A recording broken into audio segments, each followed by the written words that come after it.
Oh, it took a minute.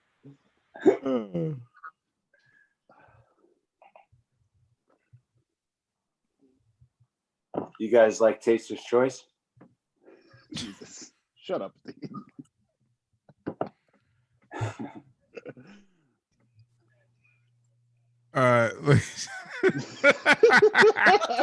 Ladies and gentlemen, right now we are live on YouTube. Hello, how are you? This is Questlove Supreme. I'm your host, Questlove. According to Unpaid Bill, the only black man in New Mexico. Yeah, that's right. I'm rocking a poncho. All right, so we have Laiya with us. Hello, Laiya. How are you? Happy Good Friday. Happy pre-420. What? Wait, wasn't Good Friday last week? No, it's Good Friday because it's pre-420. Just I'll go along with it. Okay. Wait, you still use a calendar? For 420 we do, but I mean, you know, these days 420 is every day. It's just for nostalgia. It's still, it's to me, it's March still. I didn't even know today was Friday until like this morning when I got the reminder that we're going on live today. I'm like, oh, the day's Friday. Oh, okay. By your outfit. Well, it's nice to see you showered and washed up today and put makeup on. That's right. It's a full beat. I'm giving. This is like your Lenny Kravitz outfit almost. Hey now. You're in Phonte show 2018. Anyway. I remember that show. So Unpaid Bill. Yeah. You're okay in your studio? I'm great. I'm getting a haircut tomorrow. Big day. Who's cutting your hair? Well, my girlfriend's been watching YouTube videos about cutting hair, so tomorrow we're going for it. Wait, but I know this, that if I get out of it with my head shaved, I'm okay with that. So we're gonna start for like a haircut. But if next time you see me, I look like I was in prison, then you'll know she fucked up. Wait, yo, I need y'all to understand how real that is, dog. Like, for you to trust your woman with your hairline, that's love. Oh, I don't. No. I don't at all. But I know that there's a plan B, and I'm okay with plan B. You're okay, so if you gotta just go to just the season, if you gotta go to the Russell Crowe and Gladiator, you wait. Good. You're gonna look like who are the two bullies on the Simpsons that hang with Nelson? Who knows their name? Steve got that reference. Anyway. The long hair and the bald head dude. Steve, how you doing? Who's that behind you? Oh, this is Barty Cuts. He's on the Suga Network. He DJs like you all the time. He's got a big party tonight, 80s night tonight on the Suga Network. Okay, so he's running the Suga Network. Yeah, he used to run the Suga Network. We're on our third founder. You don't want to know about this. We need to get to Jimmy Jam because we only interviewed him for 7 hours last. No, hang on, Fonsigolo. What's life into? I'm chilling, man. I took my walk before I got on this, and it's a couple white folk out, a couple of people walking dogs and shit. And mask on. I didn't wear a mask because I was outside, but if I saw someone coming, I would just go further away. Now that's some Carolina nigga shit. Now be careful now. Nah, that ain't Carolina. It's just, we outside, so it's it's whatever. So is the virus. The virus is outside too. The virus ain't like, oh, I'm just gonna stay in. No, I wear I mask like when we go inside, like if we go like grocery store, like we do our weekly grocery run, whatever. But like outside, it's just kind of whatever. I don't know. You need 14 days. Air is everywhere, man. Air is everywhere. You asymptomatic. Nope. I'm asymptomatic. All right. So last but not least, my favorite interview subject ever. Yes, you're still back at number one, even though I declared. No, I see. Even though the family have I lost my bullet though? I'm not number one with a bullet anymore now. You came back. Listen. This is what happened. We called up Walter Yetnikoff and told him we need to be number one some more. Okay, there you Walter go. Yetnikoff made some moves, and now Thriller is doing another 16-week run at number one. So okay, we love you're back in the fold. We got a Jimmy Jam here. So welcome. How are you doing? How are you coping in quarantine? It's a new normal for sure. But for me, I'm very much an at-home guy and really not out. Like if I'm out, I'm like at the studio out, you know, so for me, it's not that big a deal. And also, it's great because my kids are all home at the house. So we get to see each other and spend some family time together. So I know it's worse for a lot of people. For me personally, it's not been that bad. And I can still, you know, I can still work. I can still do what I do. So. Are your Alright, so I kids gotta- not school age? Then that means your kids ain't school age. Well, they're all in college now. Oh They're yeah, all you're in college, but everything's online. You know, they're doing online classes and that. So, you know, they're all at home and all around. So it's So good. how do they I- feel? Quality time. How do your kids feel? Let me see. You're think- happy they're home. Are they happy? Well, they're home? no. I think they're happy they're home.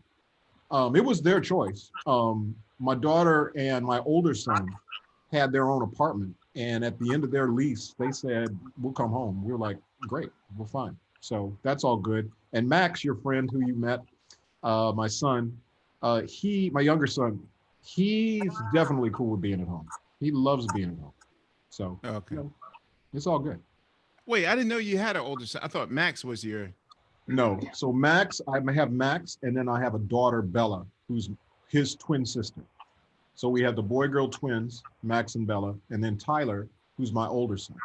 And he Okay, was, he's kind of a music kid now, but he was more of a basketball player when he was growing up. He actually played a year at Arizona State, blew his knee out, and that was it for the basketball thing. So he's into music. They're all into music now. Okay, cool. And my daughter models. My daughter models. Uh-huh. Yeah. Matter of fact, Quest, when you did my show, the Jimmy Jam show, the night that you did that show, the reason I was in New York was for both Max and Bella were modeling for the Dolce & Gabbana show, which was the next night. And that's why I happened to be in New York and we were able to get together. Oh, damn. Okay. And I have to tell people that don't know, Quest did the very first episode of the Jimmy Jam show. And I waited for about 1.5 years after I decided to do the show to get Questlove. And it was the best. I mean, for me, it was the greatest conversation ever. And when it was done, all the people that were kind of like, well, can't we get somebody else? Can't we get somebody else at the station were all like, okay, now I see why you wanted to have him for the first one. Because he's the Renaissance man, as I call him, you know, Thank you. man who does everything. So he was the perfect way to kick the show off. I appreciate that. So thank you, man. I say that. I already texted that to you, so you already know how I feel about it. But just wanted to make sure that your listeners and watchers know. Hey, we should, since we're live, we should let our listeners know that April 21st is a special day for you. The long-awaited Prince tribute. What are they officially calling is it Grammy Cares? I think the official title is Let's Go Crazy, the Grammy Salute to Prince. I think it's the actual long title. Right. And it's on CBS, yes, Tuesday night. Tuesday night, Yeah. marking the 4th anniversary of his passing. Who's on that show? Well, let me see. I just happen to have my list here because I was literally just going through some things. But Maya Rudolph is the host of the show, and she's fantastic. But then it's, as I look at my notes here, I'm cheating. Gary Clark Jr., her, Miguel, John Legend, St. Vincent, Juanes, Misty Copeland, Susanna Hoffs, and Chris Martin, which is stunningly amazing. Right. The Foo Fighters, Earth, Wind and Fire, Common, Beck, Sheila E., The Time, and the original Revolution with Mavis Staples. Wow. That's the lineup with a few other folks thrown in there, but it's. We just needed the last two. That's all I needed. I was waiting for you to say The Time and the Revolution. Well, the Revolution was so important for us to have as a part of it. And the analogy that I used when we were trying to put the show together was that if the Beatles were alive, all alive, and of course they had Got to Get You Into My Life, and Earth, Wind and Fire had Got to Get You Into My Life, and Earth, Wind and Fire's version was great. But if someone said, who are we going to get to salute the Beatles? It's like, the Beatles are there, maybe let them do it. And that was the thing about the Revolution, and they do Purple Rain. and they do Delirious, which is very cool, with Princess, which is Maya Rudolph's group, and it's pretty cool. So, but the thing was, you got to have the people while they're alive and actually play the songs. And for me, sonically, because I know everybody on this call is into the sonics and the way things sound. Mhm. When Wendy hits the first guitar lick of Purple Rain, Yeah. it's just chill, because it's like it's exactly as it was. You know what I mean? And to me, that was so important to have the authenticity of that there. So I think it's a good show. I think people will enjoy it. It's tough because 2 hours don't do justice to Prince. Mhm. And whatever you think of Prince, he's so much more. He's so much greater than whatever you think about him or whatever you remember him. He's so much greater than that. So Hey, I have a question. Because the one your story is so extensive that even with 3 Questlove Supreme episodes, we only got to 1995. I was gonna say we didn't even get to the 2000s, did we? Right, we didn't even get to the millennium. Right. But a lot of people now know you, especially whenever it's nomination time for the Grammys and rappers. There's always, I see those tweets like, "Yep, I got to call Jimmy Jam up," and da da da da. When did you get involved with the Naris organization? Wow, I'm gonna have to. We're going in the Wayback Machine again here. I got involved when a gentleman named Michael Green was the president of the Grammys. And Isn't that Wendy's? I don't know. Are they Wasn't he related somewhere? related to? I thought Wendy was associated with him. I could be wrong. It could be. I don't know that, but Okay. Anyway, but he had been around for a little while, and he was the one that actually asked me, I think at a golf tournament, because I used to play golf. I've since given that up, but we had a Grammy golf tournament, and he asked me. He said, "Jimmy, would you be interested in being on the board?" And I didn't know what he was talking about. And I said, "There's a board," and he says, "Yeah, there's a board of trustees and that." And so I ended up doing that. And that was how I got involved. And I ran for vice chair and I got that. And then I ran for chairman and I got that. So I got involved, man, it had to be at least 20 years ago. Well, as a matter of fact, I can tell you it was 20 years ago, because my wife said to me when they asked me to be on the board, I said, "I don't want to be on a board. What's whatever." And she said, "You're 40 years old. That's what you're supposed to start doing." And I was like, "Oh yeah, I guess so. That is true." Yeah. So so it was 20 years ago that I got involved.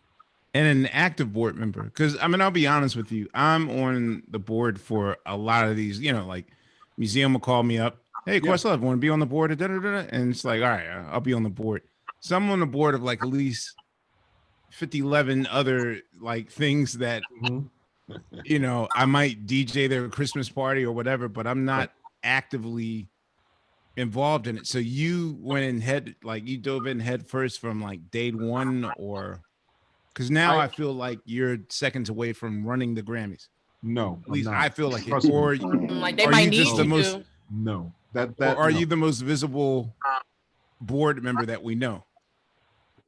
Visible? I don't know whether I'm the most visible that we know. For me, Dude, you're the only person I know to call straight something up. Grammy related. for Like, me, who's it was, the other you at Naris? I don't know. And do I you really hold don't. the highest office? Because then there's a whole like hierarchy even on the Well, board. when I was chairman of the board is basically the highest position, Right, when you because work the president reports to the board of trustees, is the way the organization works. So I was the chairman, and at the time I was the only African-American chair, I was the first African-American chairman to ever hold that position. Now I'm happy to say I'm the other African-American chairman, Right, I was about to because say, our ain't been too current many chairman, after you.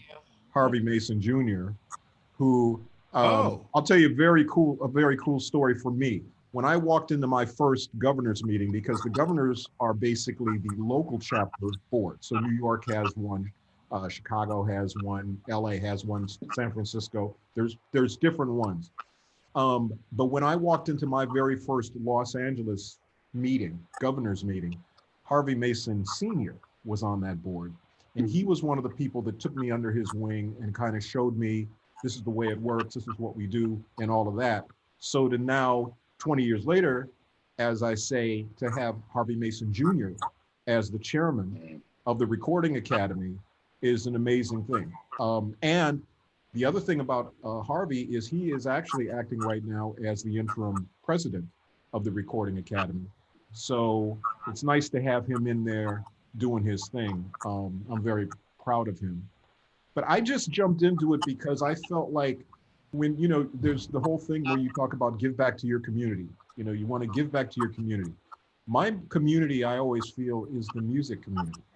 It's the community that has allowed me to live the life that I live, to raise my kids, to take me around the world, to be able to have conversations with esteemed people like Questlove and yourselves. It's music connects us. And so to me, that's the community that's most important to me. And that's why I wanted to get involved.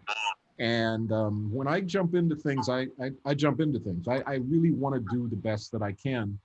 And the nice thing about it is the ability to watch, hopefully, the progress that we make in recognizing the best that music has to offer. And we are, you know, it's a group of peers. It's the people that are work in the industry and are members, because it is a membership organization, who are voting on things that they think are important. The last thing I'll say about it is that my kind of thing as chairman was always, I called it the other 364 days a year.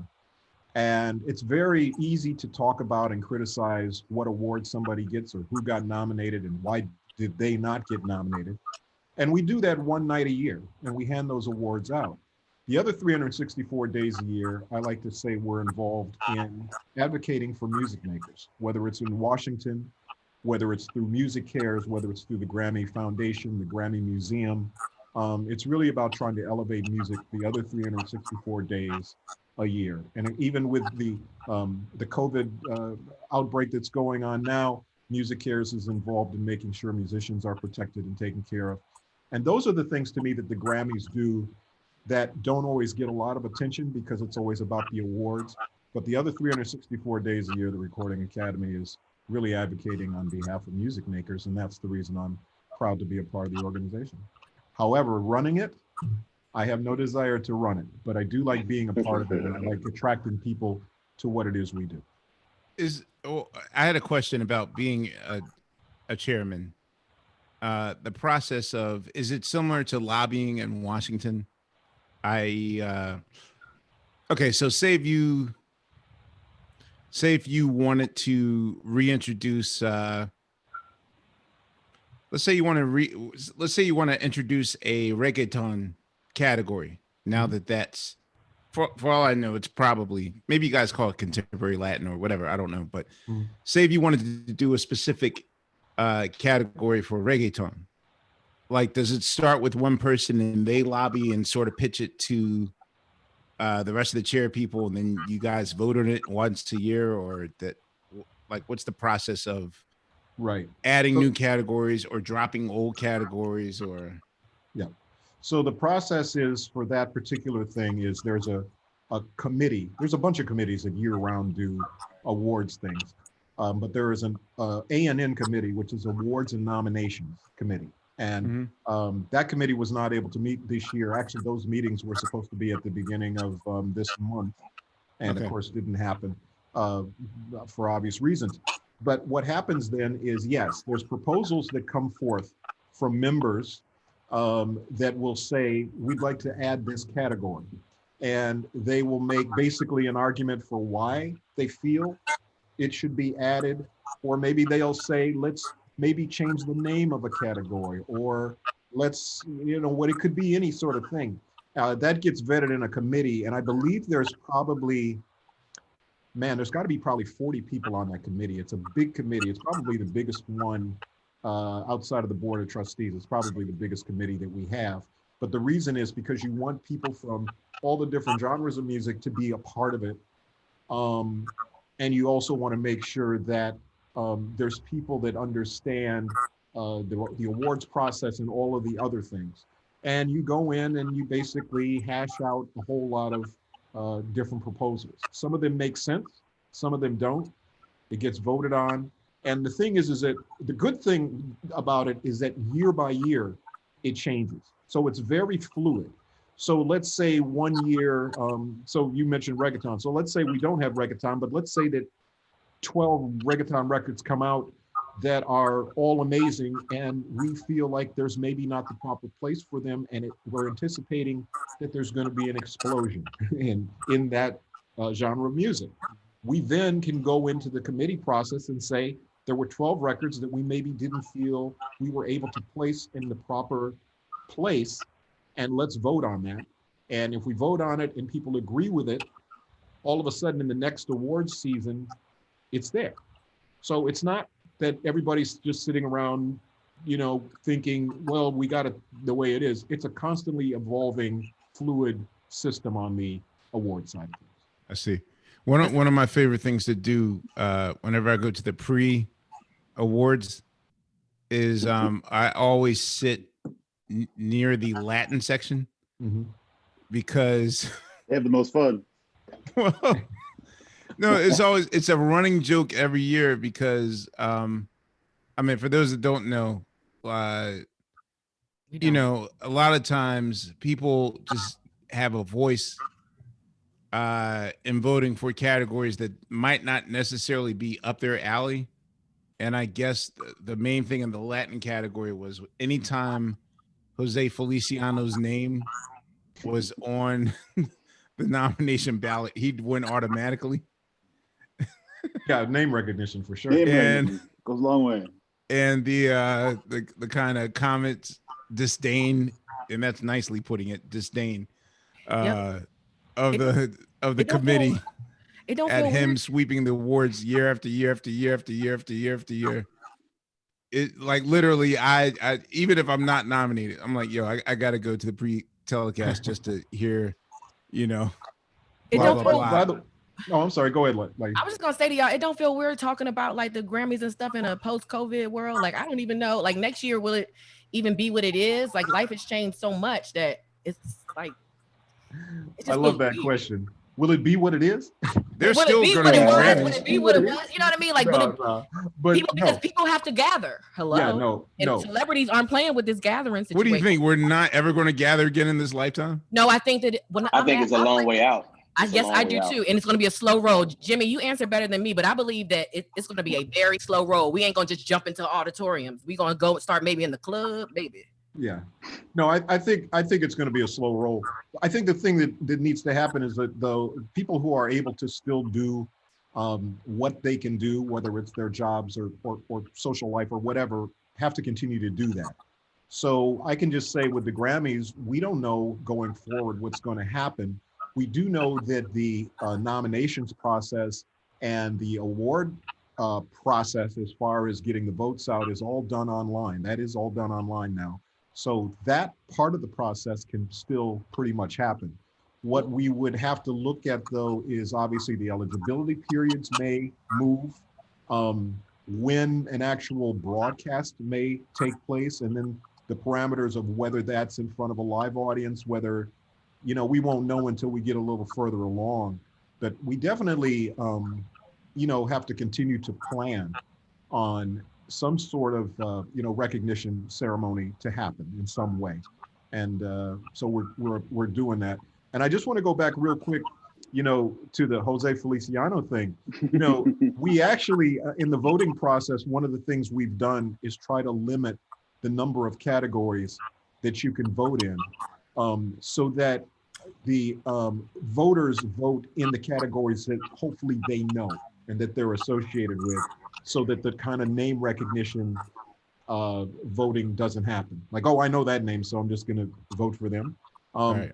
But some of that is just a natural case that happens. That's not a Grammy thing. That's just a voting thing.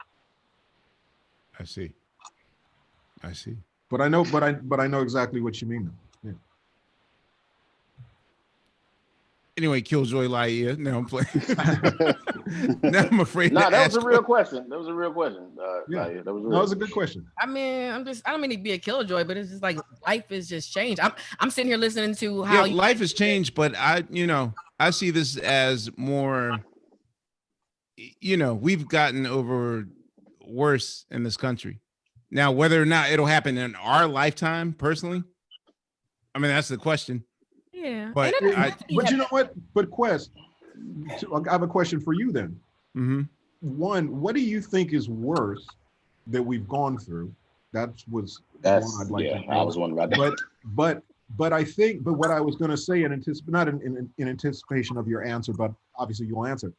But my thought on this is that the awareness of what this is at such a high level because there is such a high awareness level. Not that you're necessarily being told the truth, but you're being told something, and you can soak it in from Twitter and Instagram and YouTube, from Fox, from CNN. There's so many ways to acquire information that we very well could have gone through really bad things, but not had the information coming at us the way that it is.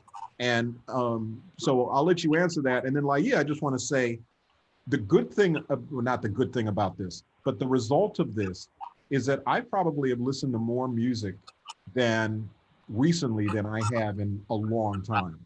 And so if any award season should be really good and really correct, it should be the Grammys, because I'm thinking that people have had time to really listen and really soak in music this year. And there should be, some very informed decisions made on that process. Well, yeah, let me clarify that, yes, this is absolutely unprecedented territory. So I'm not saying that this is just a grain of salt that's easily fixable. Maybe it's just my level of faith, but I do believe that this too shall pass, and this will fix itself. Is it going to fix itself in 6 weeks? Probably not. Is it going to fix itself in 6 months? Probably not. 6 years? Maybe. Maybe. It just looked different. However, I don't know. Normal will change. Normal will change. You know what we know as normal. What we knew as normal, like I'm fine with change. I mean, because again, what was once a way of life for anyone living before 2020 and their lifespan. I mean, one man's normal could have been another person's hell. What we knew as normal was really abnormal. That shit was never normal to begin with. Yeah, exactly. You know what I'm so, saying? If this means an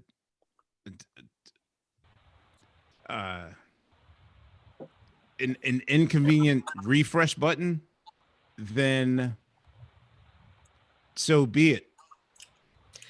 We just got to stay conscious. You just got to stay conscious that whilst for some people, and this is for all of us, because I know as a creative, I get locked into this, reset, but there are some people who their livelihoods are going to have to change because their industries are changing. So it's a weird balance in knowing that, for me, for most of the people around me, it's a reset and to take this time to sit or be creative or whatever. But for, some other people, it's like, what we going to do? Yeah, it's not a refresh, it's not a restart. It's like a whole new thing for a lot of people. The one thing I take away from it though is that, to me, the importance of music, when you talk about, there's always the kind of, it's not a cliche, but when you talk about that it's the soundtrack to people's lives, it truly is, because their lives have changed. What hasn't changed is the music. Listening to Quest, listening to you spin, listening to all the other DJs that are out there spinning songs. There's an appreciation for music right now. And I've always said, for me, music is it's like oxygen. It's like just what I do. I breathe it. It's part of me.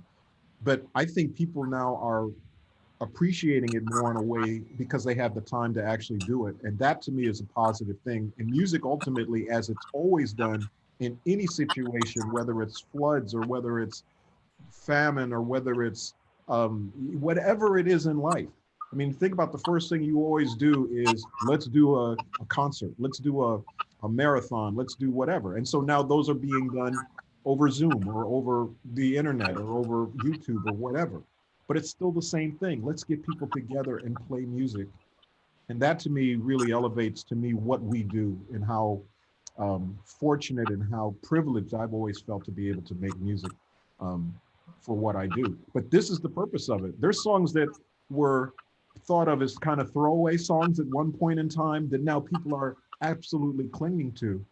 And I've always said my favorite song I've ever written in my life is Optimistic by the Sounds of Blackness. Yeah. And all of a sudden, that song is like in people's lives again. I never knew that that was the impact it was going to have. I knew that I felt at the time it was what people needed to hear, but now there's a whole renaissance of that. And I just think it's, there is, I guess, a silver lining in the cloud, I guess, is the best way to put it.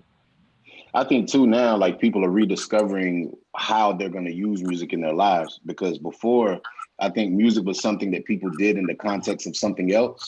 And now there is no something else. So there is no more commuting. You know what I'm saying? There is no more, okay, I listen to this record while I'm at the gym, while I'm on the treadmill, or, I listen to this while, at bars and restaurants. You know what I'm saying? There is no more of that. So now I think people are now like in their homes, and it's like, okay, where do I find music? How do I fit it in to what my life is now? And I think that's still going to take some time for people to kind of figure out. Mm-hmm. And what a time. I just got to say, what a time when you can go to a Questlove party, a Ninth Wonder party, a D-Nice party, and then you can run into Jimmy Jam, Sheila E. Like, just it's just an amazing time. Like, Amir, do you feel that every night when you're DJing? Do you feel the energy like from the people and what you're doing for them? Yeah, it's kind of weird. I try not to get caught up. Like, the one thing you don't want to do is like start staring at your numbers. Like when I play a song, just know that D-Night is on. And the dance floor clears. People are leaving the dance floor. It's like last night. All right, so this week I've been doing my print stuff, and loving that, by the way. Thank you. There's a kind of an inside joke / wink that diehard Prince fans have from a song of his called "Work That Fat," which is probably the worst song in his entire canon, but it's so horrible. It's actually one of my top 5 favorite Prince songs. It's worse than Illusion, Pimp, Coma, Circumstance. Oh, dude, this you will never ever hear. Okay. This song's so horrible. It's a work of art. Okay. It's a work. And I played it. Like, diehards were like, "Yo, just play Work That Fat for 10 seconds," and I was like, "Yo, come on, like, I ain't trying to lose people." And I was like, "Okay." Okay, so last night, now mind you, like now that the highway is crowded with every type of DJ, like everybody's number has been cut in half. Like back in the days when it's just like me, D-Nice, and like 4 other people, we were sharing like 10,000 people, whatever. Suddenly last night at my height on Instagram was like 3,000 something. 10 seconds of playing Work That Fat, I was cut down to 1,700. Like, the room clear. Clear the floor. Just go listen to this Anita Baker with D-Nice. Right. Yeah. So that pressure, the pressure's still on, but I decided to start early with my approach. Like, I don't want to be the guy that's just like trying to keep my numbers up.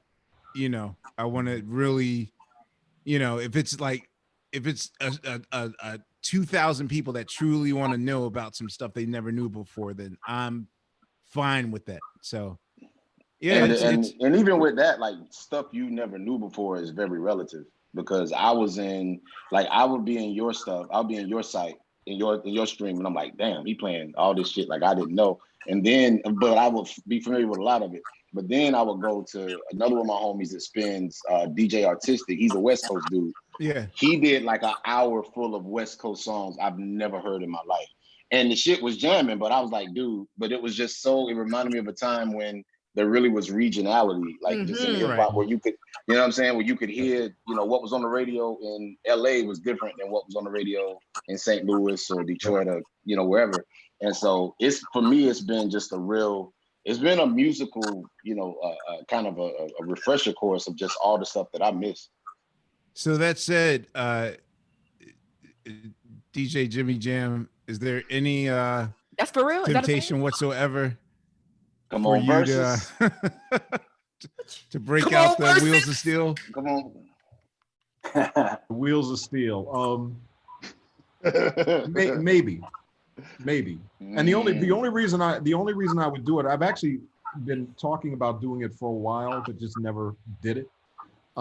Is specifically to what I like about what's happening is that you hear songs that maybe you've heard before, but with the knowledge that you're able to inject into the songs, you now listen in a different way, or you listen for something that you weren't aware of in the song, right? I love the ability to do that. And so I think that would be the reason that I would do, maybe some sort of DJ set or some sort of thing like that. I would love to hear that, man. As far as, yeah, I would definitely think about doing that. I'm actually putting some playlists together to do for my show that are kind of along that line, and just sort of the connections of things like, because I heard the other night, who was it? I think it was Ninth Wonder was doing it. Maybe it was the where he was doing the sampling thing into the new song and that kind of thing. Mm-hmm. But he was doing it in hip hop, and there's a lot of that in R&B music, including obviously the music that we made. And I would love to do some sort of thread of particularly like a lot of the Janet stuff with, Sly and the Family Stone on Rhythm Nation, or those types of things, and why those threads connect, and what that was. So I am interested in doing that. Laiya, I think, was trying to go for the versus thing, which I have. Like, if there was, people want to know. No interest. I have no interest. But here's the interesting thing. Here's the interesting thing, and I've talked to Swizz about it a little bit, so he knows how I feel. And I love, first of all, I love that they're doing it, and I love the interest that people have in it. And I loved the other night with RZA and Premier. Yeah, that was the night. That was amazing. That was the one. That was the one for me. That because it had the spirit of, it was not really a competition, but it was just an appreciation. And I loved the vibe of that. I love that. And for me, I was very familiar with Primo. I was very familiar with his music. I was kind of fringe, new RZA stuff, but I was shocked. I mean, not shocked isn't the right word, but I got a whole new, I always had respect for him. I have a whole new level of respect for him after hearing that show and hearing them talk to each other about the making of those records and that. So I love the concept of that, and I love what Swizz and I love what Timbaland is doing. Now, the interesting thing is, I said to somebody the other day, back when I was young, I mean, I met Terry, and I didn't meet him through this, but when Terry and me were in separate bands at one point of our careers, we were in Battle of the Bands. I might have talked to you on the show when we did the original QLS. We were in Battle of the Bands, and we would look at each other, and Terry would be up there in his band. Like, I had a singing group type band, right? My thing was like Philadelphia International. Like, I was trying to be Stylistics, Blue Magic. That was my thing, right? Mm-hmm. And all the songs we had were like that. So we come out and we hit the steps, and my guys would do their stuff. It was like real cool. And then, Terry would go, he'd look at us and be like, oh man, I got to come up with something with that. And he'd come out, and the next thing, he'd have Parliament Funkadelic, like people in diapers, people in crazy stuff, flooring section. And then I'd be looking at Terry. But the thing was, we would always look at each other and not be like mad about, damn, he's kicking our ass. We'd be like, we got to join with this dude. Like, this dude knows what's up. And that was the thing that got us together. But I say that to say, man, the Battle of the Bands and the battle of that whole thing is all cool. Once we got into music, I never felt like it was like a battle. But I think that, as I said to somebody the other day, it would be cool for me if, no, a matter of fact, I think I said it last night on Timothy's call. Like you were talking about it, that I would rather, if somebody said, like, people talking about Jan and Lewis versus LA and Babyface, okay, I would rather give me the LA and Babyface stuff, or give us that, give them the Jan and Lewis stuff. And then y'all. Right. Yeah, battle with each other. I was going to say, I would like this if it was more like musical poker. Yeah. Like, so that, I mean, that, because that's basically what when they first brought it up, I thought it was a thing where it's like you got to make music on the spot, right, and battle. Yeah, but I didn't realize it's just a sound clash of. Yeah, it's a sound clash. Yeah, I'm gonna play my song, you play your song, and then.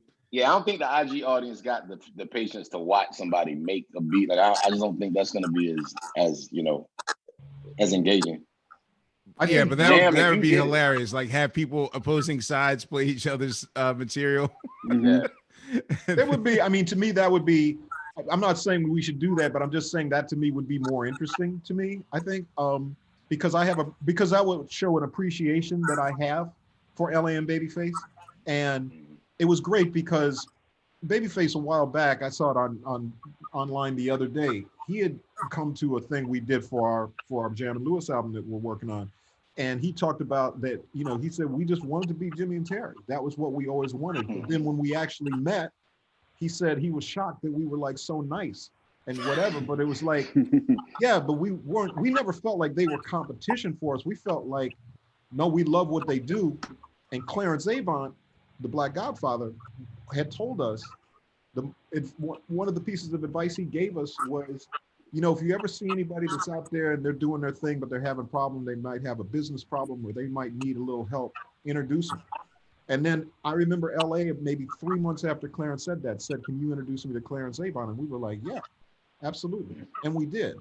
So, I don't know, man. I think that's what I want to get across in any sort of musical situation. It's just the appreciation of what people are doing. I don't feel like, what's the saying, rising tide raises all boats? That's what I think. If they're doing well, it's not making me do less. You know what I'm saying? So like if we're all successful and we're all killing it, then to me that's the best thing. So I always want to do things in the spirit of that. You're a rare breed, man, because in hip hop it's the battle. It's petty. I feel crazy for asking you who you got. Teddy Riley versus Babyface. Blah blah blah is doing too much. Yeah. The winner in the whole thing, of course, is the fans that get to listen. Because I'm going to listen to the Babyface and Teddy Riley. And I feel fortunate to be able to have helped, Babyface in LA back in the day. I also was fortunate enough to help Teddy Riley. And I saw somebody the other day post on Instagram when they were talking about Teddy Riley songs and somebody said, no, Gene Griffin did that song. And I was like, it reminded me that back in the day, there was an award we were getting. I think it was an ASCAP award for best, R&B songwriters or whatever. And that year, Teddy had a ton of records out. And we said, isn't Teddy ASCAP? And they said, yeah. And I said, well, shouldn't Teddy get this? Teddy's got a ton of records out. And they said, really, what are his records? And we named, My Prerogative and all these records. And they said, well, his name's not on here. It says, Gene Griffin and whoever. And we were like, no. Teddy wrote those songs. And they said, but we have to go by what the credits say.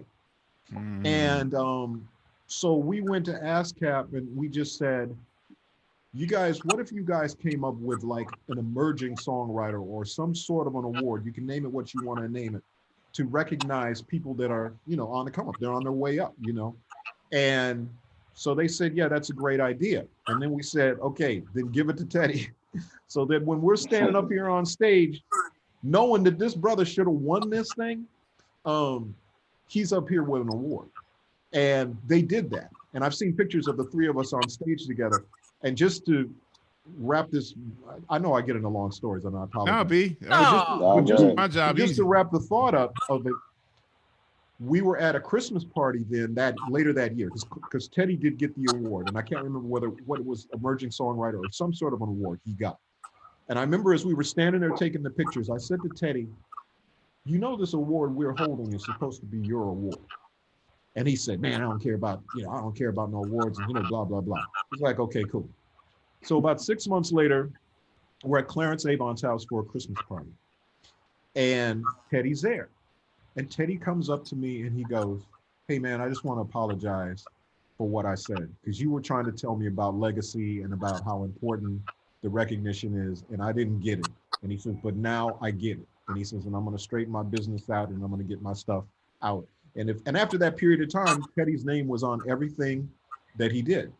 And so I feel a connection with you know, LA and Face with Teddy Riley, with so many people in the industry, because it's just kind of pull them aside a little bit and just tell them. Sometimes it doesn't resonate at the time, but then later on it resonates with people. I remember, and it's funny because Rodney Jerkins, who hasn't really been part of the Versus thing, but he probably should. He's coming though. Nah, he's about to be. Is he? He's about to go up. He's Okay. going. Him and Brian Michael Cox is about to go at it. Okay, great. Okay, that's Yes, great. sir. But Oh, I remember reaching out to, and it's one of the things that, by the way, I like about Instagram is that I can just DM people that I enjoy what they do and just let them know, because I think that's good to do, particularly as we were talking earlier about Prince. There's so many things that I wish I could have said to him, you know? So now I'm like, when I just want to tell people stuff, right? And I remember Rodney Jerkins, Lil Silas, who was the A&R person at the Rest of Soul. Lil Silas A&R Jr., person, right?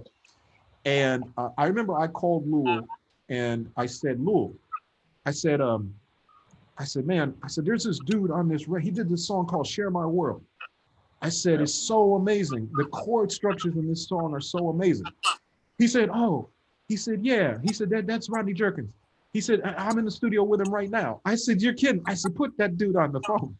And he got on the phone, and I can't remember what I wasn't very proper. I was like, motherfucker, that is the greatest shit. I was like, oh my God, that shit, man, them chords, man.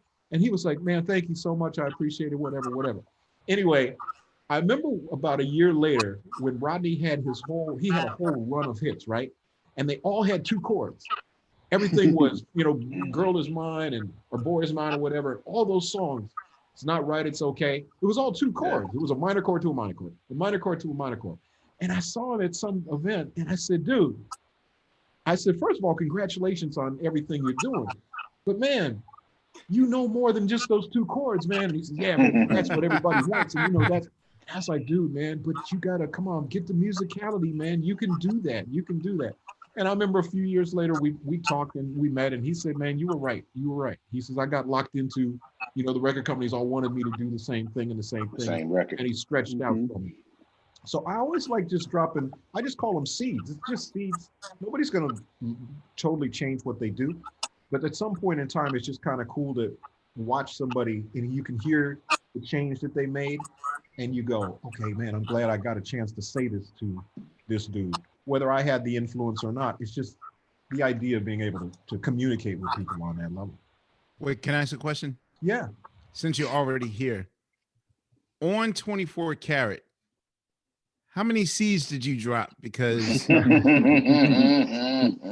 feel like we already your asked name this isn't on the question. credits, but you know, how does one get Jimmy Jam and Terry Lewis to like consult without producing, or you know? Consult is probably the right word. Okay. And it was interesting because it gave us, first of all, that day at the studio was really cool because we, Bruno had called us and said, I'm working on this song. I've been working on it for like 6 months and I can't figure out the bass line. I can't figure out what to do for the bass line.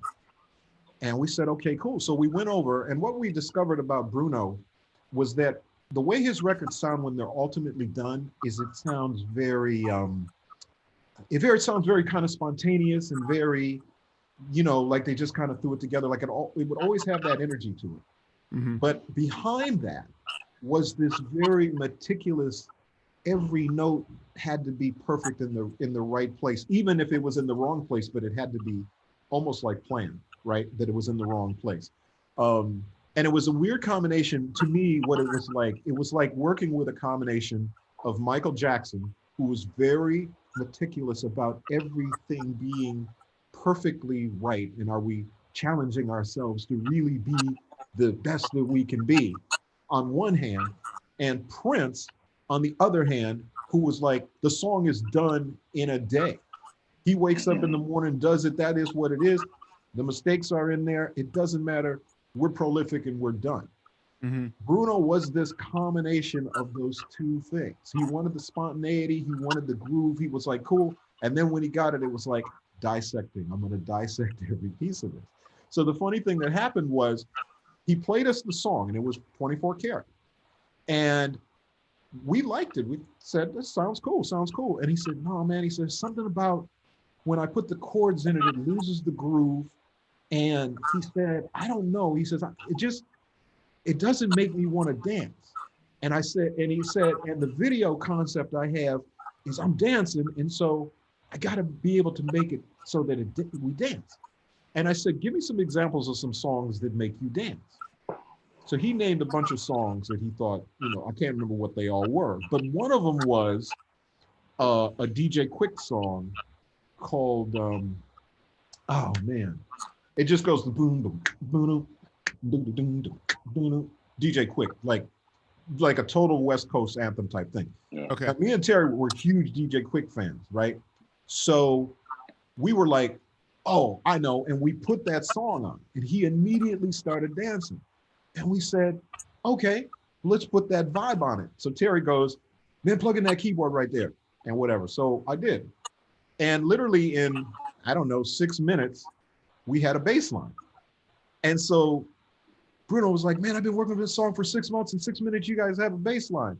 And Terry just laughed and he just goes, "Yeah, but you're trying to do Jimmy Jam, and there's Jimmy Jam," right? So anyway, that was and we got together a couple of times after that just because he wanted to play us stuff and just bounce ideas off of us. But we never were like properly, producing him or anything. It was more just knowledge. It was more just kind of having conversations and kind of giving him seeds, if you will. And when 24 Karat came out, it was interesting because he ended up switching the bass line up. He didn't use our bass line, but he switched it up to his own bass line, but he got the chords to be in there in a funky way, which was always his desire of the song. So it was just kind of like a journey that he took to get there, and we were just kind of part of the journey. So it's the way I look at it. I see. And we love Bruno. We absolutely love him. And last thing I'll say on that is when he won the Grammy for Album of the Year, and a bunch of people said to me, "Man, that was so cool. He shouted you guys out and blah, blah, blah." And I said, well, first of all, he's always shouted us out. Mark Ronson always shouted us out when Uptown Funk was out. Every award that they got, that I saw them get, they always mentioned us. And that was so nice. And Morris Day and so on and so forth. That was great. But the cool thing about it was, did you hear what he said before he shouted us out? Which was what his desire for the album to be. And his desire for what the album should be is basically making a record that everybody, whether they had anything in common or not, the commonality would be, we're all getting together on this beat and on this groove. And that to me is what music should do. And that to me, the fact that he recognized that and that's what he set out to do and he achieved with that album, that to me was the best thing that he said. Not that he thanked us, but the fact that that was what he wanted to do with his album. He set out to do that and he succeeded. See. Did we miss out on the opportunity? Even though I know it was, I'm sorry, Amir, even though I know it was canceled, they just announced Essence was canceled. Was there a chance that y'all? What's his name? Oh, that's funny. Bill's in it. Wow. Wait, Laiya. What happened? Okay.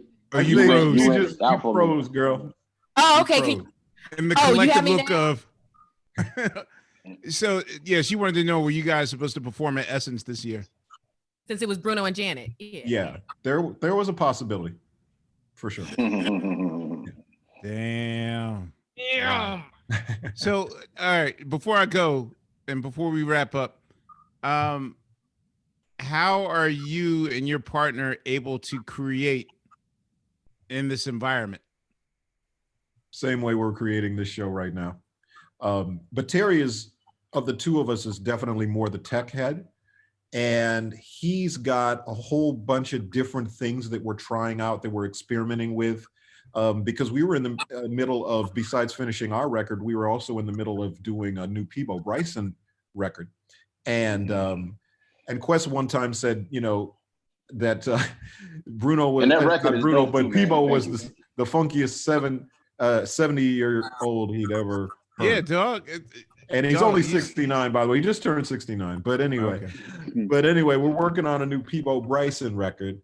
And we're doing the vocals, though, over some technology where he can have the setup at his house. We can hear him in real time, and so on and so forth. So we're just kind of experimenting with a whole lot of different things to continue to do what we do. And we'll figure it out. There'll be a whole bunch of new technologies on the music side that come up from this also. For sure. Wow. Good to hear. Some new people. Yeah. I should let our listeners know that I gave Jam my wish list for a Janet album. What you mean? It was a great wish list. Huh? What you mean? It's Like a great wish list. I think it's an awesome wish list. No, I'm just saying that, you know, for you guys, especially as far as the sound of Minneapolis is concerned, it's a very, very specific sound. And it's a sound that's being embraced right now with like Tuxedo, May Hawthorne, those cats. Yeah, I love them. With even projects that Phonte's doing with Zoe and whatnot, with, you know, I mean, Ronson and Bruno have already gone there. I mean, but there's just a slew of, you know, Minneapolis sound generation cats that are going there. So I suggested to him like that they would take old boy under their wing. What's his name? He Dame always Funk. programs with the DMX. Dame Funk. Yeah, like Dame Funk. Okay, yeah. Get Dame Funk in the mix to program the DMX, break out the Oberheim, and just go classic Jam and Lewis, E flat minor, Janet classic. I'm telling you, that's the move. I like the idea. I like the idea. All right. So I really like that I'm getting her ear. I really like that Peebo record. Thank I thought you guys did a great job of making him sound like him, but it was still, you know, current, and it didn't sound like he was pandering. Like he wasn't trying to sing over no. We always try to and shit like that, you know. No, I always say to people all the time with artists, like, sound like yourself. Terry always says, sing like yourself, not Neil Sedaka. You know, it's like, so Peebo, it's just like, what are the elements that we fell in love with? We fell in love with certain elements of Peebo Bryson. And so we'll go put an old Peebo Bryson record on all the time and listen to it. So all we wanted to do, and all we ever want to do, and that's the same thing we're doing on the Jam and Lewis album, is we're basically taking the way that we want to hear the artists, the way we remember them and the way we want to hear them, and we just do it. And it's easy for us as fans to do it. And then we apply that we know a little bit about producing and writing, and we combine that together, and we end up with hopefully something like an appreciate that you like Peebo. That's what we end up with. And so Peebo sounds like himself. So he's comfortable, and he still has such a beautiful voice and so relevant. So that was important for us to do. Is there anyone else on your wish list? Oh, there's tons of people on the wish list, man. Tons, and growing every day. Have calls been made on the wish list? Yeah, they have been. And actually that's been interesting too, because the, you know, coronavirus has kind of put me with time to actually reach out to people and text and actually talk about ideas. You know, I don't know that we've ever talked about it, but Chicago was my favorite band growing up. And I met the first concert I ever went to as a kid. Was Chicago. And my parents got me seats. I was probably, I don't know, 10, maybe, I don't know. My parents got me seats behind the stage, which I didn't know were like the cheap seats. I thought, oh, wow, this is cool. I can see the drummer, because I drummed back then. So Danny Seraphim, I could see his drums, and I could see Robert Lamb on the keyboards. And I was like, man, this is the greatest seat ever. And I didn't realize till later on it was the only seats they could get or afford at the time. But actually, at the beginning of March, Chicago did a show out kind of in Thousand Oaks area where I live, or where the studio is. And I went to the show and I met Robert Lamb, and we had this great conversation. And now we've been going back and forth about different things, because I told Robert Lamb, I said, you know, you taught me the black keys. So when you talk, I thought about you, Questlove, because E flat minor. The reason I even know the black keys is because of Robert Lamb. He wrote a song called Something in This City. Yes. Right? Yes. Okay. that song was in G flat.